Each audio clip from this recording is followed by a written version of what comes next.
اب روایت بھی سنیے. روایت ہے ابن عباس روایت کرتے ہیں قالا رأیت النبی فی المنام بنصف النہار.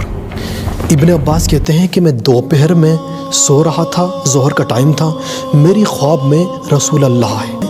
ان کے بال بکھرے ہوئے تھے جیسے آج شیعہ اپنے بال بکھیر کر حسین کی عزاداری مناتے. رو رہے تھے، شیشی میں خون موجود تھا، وہ اس خون کی جانب بار بار دیکھے جا رہے تھے.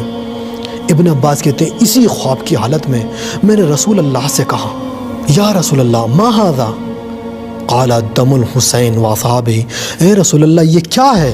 تو رسول اللہ نے جواب دیا یہ حسین اور اس کے اصحاب کا خون ہے، یہ حسین مظلوم اور اس کے صحابیوں کا خون ہے اس شیشی کے اندر. بالوں کو کھول کر رو رہے ہیں رسول، بالوں میں خاک ہے، خاک آلود بال ہے. عمار کہتے ہیں کہ ہم نے حساب لگایا کہ جس دن ابن عباس نے خواب دیکھا تھا اسی دن حسین کی شہادت ہوئی تھی. یعنی رسول اللہ کم سے کم 1 سال بعد امام حسین کی شہادت کے کم سے کم 1 سال بعد اس حالت میں نظر آ رہے ہیں کہ حسین کے خون کو شیشی میں لے کر ہر صحابی کے پاس جا رہے ہیں تاکہ حسین کا غم منایا جائے. ہم سے کہا جاتا ہے کہ 3 دن غم مناؤ، یہاں 1 سال ہو گیا حسین کی شہادت کا غم رسول منا رہے ہیں. اس چیپٹر کو کلوز کرنا ہے، اس لیے اس خواب کے مسئلے کا بھی حل آپ کو بتاتا ہوں.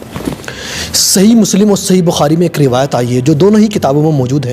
یعنی اہل سنت کی موسٹ اوتھینٹک بکس میں دونوں کتابوں میں یہ روایت موجود ہے. صحیح مسلم میں انٹرنیشنل نمبر کے مطابق 2266 حدیث ہے اور صحیح بخاری میں 6994 حدیث ہے. ایک روایت آتی ہے رسول اللہ فرماتے ہیں ومن رانی فی المنام فقد رانی، جس نے مجھے خواب میں دیکھا اس نے حقیقت میں مجھے دیکھا ہے.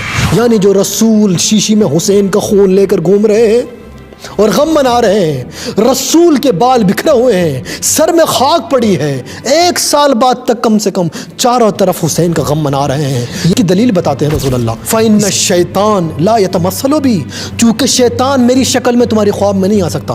ابن عباس نے رسول کو اپنی زندگی میں، اصلی زندگی میں دیکھا تھا، اس لیے انہوں نے رسول کو فوراً خواب میں پہچان لیا. پہلی حدیث میں نے آپ کو امام احمد بن حنبل کی کتاب سے بتائی تھی. محقق لکھتا ہے اسنادہ قوی علی شرط مسلم، اس کی سند، اس کی چین آف نریشن پکی ہے بالکل، اس میں کوئی ضعیف جیسی چیز نہیں ہے، 100% اوتھینٹک حدیث ہے. ابن کثیر کی البدایہ والنہایہ اسنادہ قوی، کتاب اتحاف بے سند صحیح، مجموع الزوائد و منبع الفوائد رجالہ الصحیح، مرقات المفاتیح اسنادہ صحیح.